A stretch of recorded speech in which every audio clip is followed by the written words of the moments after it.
I had a purpose. I wanted to be one of the best basketball players to ever play.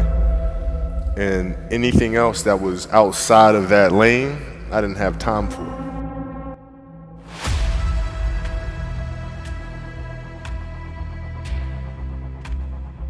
You know, basketball for me was the most important thing. So everything I saw, whether it was TV shows, whether it was books I read, people I talked to, everything was done to try to learn how to become a better basketball player. Everything. And so when you have that point of view, then literally the world becomes your library to help you to become better at your craft. I personally am not writing every word of the novels. I am not animating the films. What I have to do now is make sure that the people that we bring in, these obsessives that we bring in, are challenging themselves to do the best job that they think they can do. That's what I'm there for, is for them to constantly look in the mirror and self-assess and challenge themselves. If we have a project and you're saying, okay, I can do that, that's not the project we want. The projects that say, I don't know if I can animate that. I don't know how to write that story. I don't know how to do that. Those are the things we want, because through that curiosity, you'll reach a level that you didn't think was possible.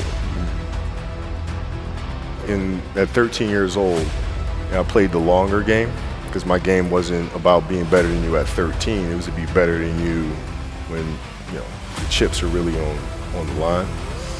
So when we played at 13, I would size you up and see what your strengths and weaknesses are. How do you approach the game? Are you silly about it? Are you goofy about it? Are you good at it just because you're bigger and stronger than everybody else? Right? Or is there actually thought and skill that you put into it? Right? And when I'd play to my weaknesses. I wouldn't play to my strengths. I played to my weaknesses. Because when you're playing summer basketball, there's so many games. So there's not a lot of skill work being done. So when are you going to get better? Right? When you're playing in competition situations, you're only playing to your strengths. Why? Because you want to win. Right? So what I would do, I was work on the things during those games that I was weak at.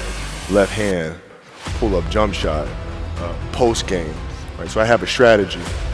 And so then fast forward to when I'm 17 and my game is completely well-rounded, and that player at 13 that I saw at 13 is still doing the same shit at 17, now you got a problem. You know, in the NBA, it was actually easier, because what I found in the NBA is a lot of guys played for financial stability. And when they came to the NBA, they got that financial stability, so therefore the passion and the work ethic and the obsessiveness was gone. And then you had the players that had that passion but weren't willing to commit their entire lives to doing that, right? It's a choice. Right? You have other things, you have family, you have all these other things that you have to do. The game can't really be your #1 priority. And the people that love you, like friends and family, like they know that about you. Got it. So they let you be you. And when you reconvene, you pick back up where you left off. But make no mistake about it, everything in between is lost, right? So those long-term relationships, the commitment of time of, like I see a lot of players take vacations with other players that are close friends. And we'll just take vacations just to take vacations, or just hang out just to hang out. Like I never did that. Nobody in its history of coaching had your level of work ethic. I mean, you hear so many guys tell stories about your work ethic. Yeah. What was really your work ethic like, and for how long did you stay disciplined? Well, I mean, every day. I mean, since 20 years. It was an everyday process in trying to figure out strengths and weaknesses. For example, jumping ability. Now, my vertical was a 40, it wasn't a 46 or a 45. My hands are big, but they're not massive. Right? So you got to figure out ways to strengthen them so your hands are strong enough to be able to palm a ball and do the things that you need to do. Quickness, I was quick, but not insanely quick. I was fast, but not ridiculously fast. Right? So I had to rely on skill a lot more. I had to rely on angles a lot more. I had to study the game a lot more.